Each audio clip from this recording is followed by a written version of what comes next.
As jy sukkel met die oeroue kopkrapper van 'n tiener in jou huis, moet jy nou mooi oplet. Die goeie nuus is, daar is oplossings vir die oënskynlik onverstaanbare spesie. Want vandag het ons 'n tienertolk op die bank, wat haarself daarin toewy om ouers en tieners te help om meer doeltreffend met mekaar te kan praat, werklik te verstaan en 'n goeie verhouding te bou. Baie welkom, Stefanie. Baie dankie. Ek voel baie geëerd, want ek het nou ergens 'n voeltjie oorvlei dat dit een van jou drome was om op die Kwela bank te sit. Verseker Hannes, want ek dink Kwela is die top geselsprogram op Afrikaanse TV. Nou maar toe. Ja. Wil jy nog 'n bietjie verder daaroor praat?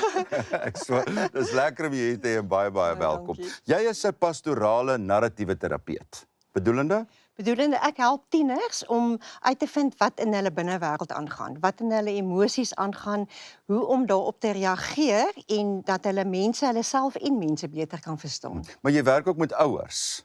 Ja, ek het 5 jaar baie intensief navorsing gedoen oor tieners om ouers te help om hulle tieners beter te verstaan. Want dit klink vir my na 'n onbegonne taak. So jy gaan ons vanaand gaan jy ons moet help. In een van jou boeke verduidelik jy dit nogal baie mooi. Ek wil hê die mense by die huis moet dit ook verstaan. Jy sê as jy iets in die brein verstaan, dan kan jy jou tiener verstaan.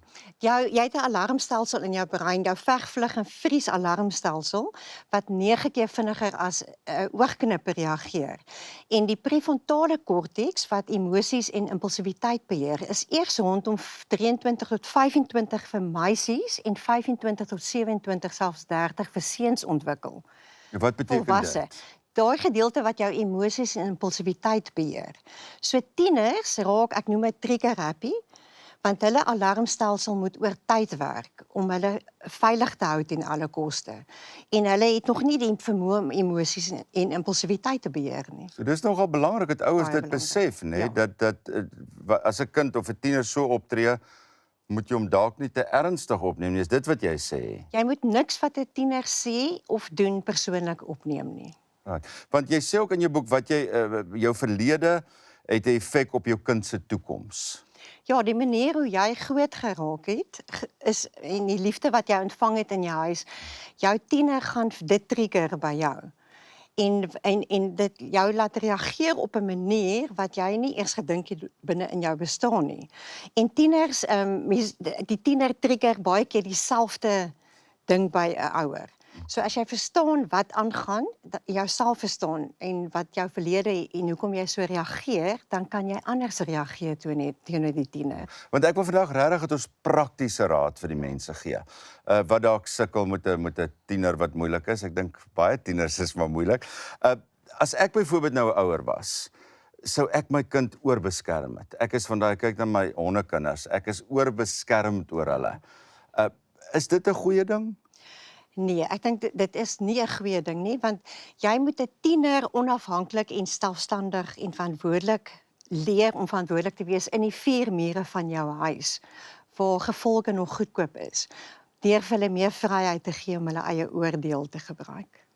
Jo, maar dis 'n moeilike ding. Dit is Hoe baie weet jy moeilik. waar moet jy die lyn trek? Ek het in my eerste boek Gee jou tiener vlerke, van Dr. Kenneth Walges, wat Feeding the Mouth That Bites You, het ek met sy toestemming, het ek praktiese voorbeelde hoe jy jou tiener meer vryheid gee, sodat hulle meer verantwoordelikheid neem vir wat hulle goeie of slegte besluite wat hulle neem, en baie belangrik dat hulle kan leer om goeie besluite vir hulle self te maak, want jy het in die hoërskool het 5 jaar om te leer dat hulle verantwoordelik optree. Ja, en dan is daar ook natuurlik ouers wat maats wil wees vir hulle kinders. Ek sê nie daar's iets verkeerd daarmee. Kyk, ek is nou maar dom met hierdie goed, Ja. maar in plaas van 'n ouer eerder 'n maat. Nee, ouer, 'n tiener floreer wanneer daar baie duidelike grense is. En wat hulle weet, maar die probleem is die ouers maak die grense so nou dat die tiener nie die vryheid het om verantwoordelik te raak en selfstandig te raak binne. So die ouers moet weet waar die grens is, maar jy moet definitief 'n grens hê. Jou tiener moet weet, as ek daai grens oortree, dan is daar duidelike gevolg. Okay. En baie ouers sê ook, maar die skool moet dit leer, wat ek natuurlik persoonlik nie meer saamstem nie. Natuurlik moet dissipline ook by 'n skool geleer word, maar dit begin tog by die ouerhuis. Daai dissipline wat jy vir 'n kind moet leer. En Weet jy, ek dink ook altyd dit is nie ouers, ag dis nie onderwysers se werk om van jou kind te hou nie. Dis jou kind se werk om van 'n met 'n volwassene oor die weg te kom wat nie van hom hou nie, want in die werksplek gaan hy verseker gaan die kind ergens wees van iemand wat nie van hom hou nie. So ouers moet gesprekke om 'n etenstafel rondom dit hê. Ek die onderwyser hou nie vir my nie. So hoe moet ek in daai klas optree? En 'n tiener wat vir jou skree, ek haat jou, dit gebeur ook glo gereeld. Dit gebeur en dan moet 'n volwasse altyd sê maar this is not about me en jy draai om en jy loop weg op daai stadium want die tiener wat dit vir jou skree, daai tiener se amygdala het gepop, die alarmstelsel en sy brein sê vir hom jy's die vyand wat voor hom staan. Sodat hy net eers rustig raak deur die adrenalien vlakke in sy liggaam net sak en dan kan jy later 'n gesprek daaroor hê, maar jy kan hom nie aanvat terwyl hy so op jou skree nie. As 'n kind jou ignoreer,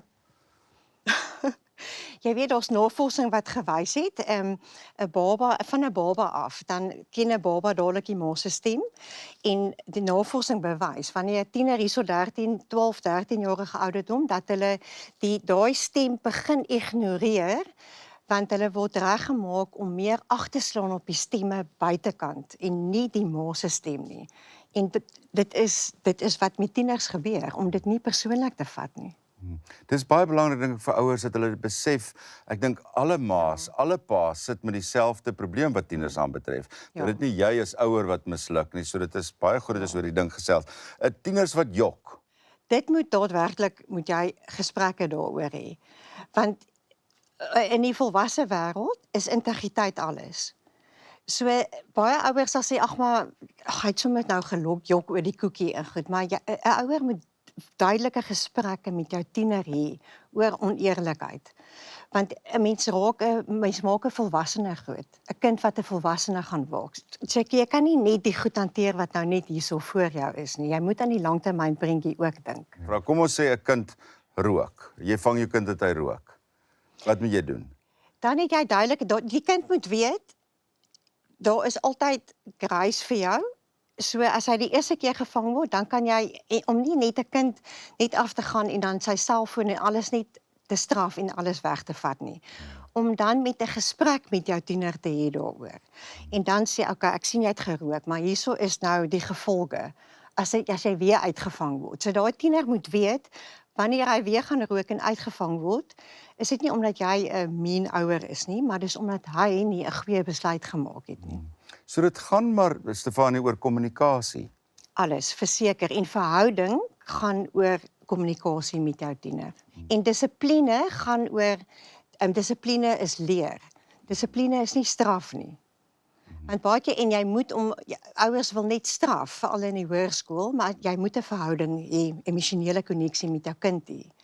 Die hele boelie ding, ek bedoel dis nou oral in skole en hoe kan jy as ouer jou kind beskerm teen boelie gedrag byvoorbeeld by die skool of wat se raad het jy daarvoor? Ja, ek dink as ouers meer gesprekke het oor emosies, soos byvoorbeeld jaloesie. Dat my 2 vriendinne is nou as prefekte gekies en ek nie. En wat is jaloesie?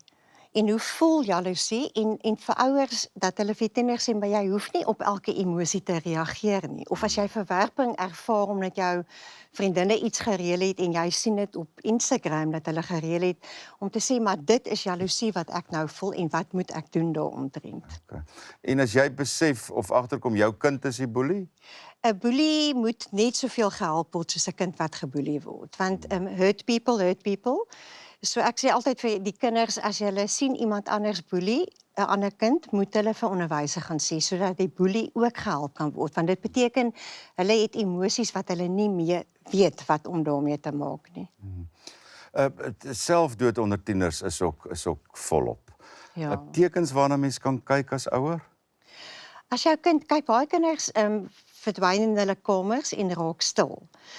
Maar selfdood, jy moet daai ongemaklike vrae vir jou kinders vra. So jy moet vir jou tiener vra, gesprek om 'n tafel wanneer almal ontspanne is, het jy al daaraan gedink om jouself seer te maak? Of het jy al daaraan gedink om jouself dood te maak? Jy moet daai ongemaklike, want as jy daaroor praat, gaan jou tiener die vrymoedigheid hê om na jou toe te kom en te sê, ek is nie okay nie. Maar jy moet eers daai gesprek op die tafel sit. En ouers is baie bang, hulle dink hulle plant 'n saadjie. as hulle oor selfdood praat, maar die navorsing wys glad nie. Want ek sal ook te bang wees as ouers, dat ek dink nee, moenie daaroor praat nie. As die ouers wat al 'n kind aan selfdood verloor het, sê altyd hulle wens hulle het vir hulle kinders gevra, het jy al daaraan gedink? En ons het ook groot, ek lag as ek daaraan dink, maar groot, wat is daai boekies wat seuns moet weet en wat dogters moet weet? Ek is een van die tweeling, ek en my boetie het so vinnig dit gelees en toe ruil ons gou boekies. Ja, so daai ding met die boekie, maar deesdae is dit moet ouers maar meer openlik met die kinders gesels. Die verhouding met jou tiener gaan oor gesprekke en om proaktief te wees en nie om te wag en te kyk of daar 'n ding met jou tiener gaan op so selfbesering of selfdood of pornografie. Om met jou tieners rustig om 'n etenstafel gesprekke daaroor, want jy gee vir jou tiener taal vir daai dinge en dan help dit ook jou tiener om met die vriende taal te hê om vriende te kan ondersteun daarin. So alles gaan oor taal en verhoudings en woorde. Dit was nou heerlik dat jy vir ons praktiese raad gegee het. Vanaand baie dankie dat jy kom kuier het. Baie dankie Hannes, dis 'n voorreg. Dankie.